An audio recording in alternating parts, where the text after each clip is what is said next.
Hello నమస్తే, welcome back to DD channel. జై శ్రీమన్నారాయణ. ఈరోజు మన వీడియోలో ఒక చిన్న రెమెడీ, యాలకులతో అందమైన సుగంధాల ఇలాచీ మాల శ్రీ శ్రీ శ్రీ వెంకటేశ్వర స్వామికి మనం సమర్పించాము అంటే స్వామివారి పరిపూర్ణ అనుగ్రహం మనపై ఉండి కోట్లలో అప్పు ఉన్నా సరే, ఎన్ని ఈతి బాధలు ఉన్నా సరే ఇట్టే తీరిపోతాయి.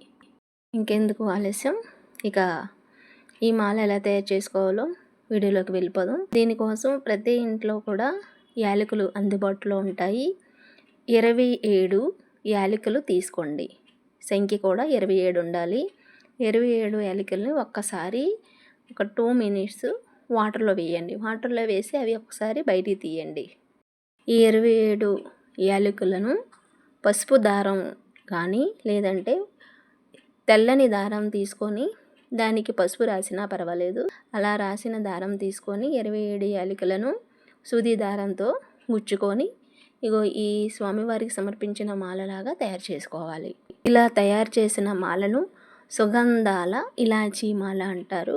సుగంధభరితంగా ఉంటుంది ఈ మాల శ్రీ వెంకటేశ్వర స్వామికి శనివారం ప్రాతకాల పూజ చేసి స్వామివారికి సమర్పించి స్వామివారికి అలంకరించి, మామూలుగా మీరు యథావిధిగా శనివారం పూజ ఎలాగైతే చేస్తున్నారో మీ ఇంట్లో మీ ఆచారం బట్టి అలాగే స్వామివారికి నిత్య కైంకర్యంగా పుష్ప ఫల మంత్ర ధూప దీప నైవేద్యం పెట్టి మీ పూజ చేసుకోండి.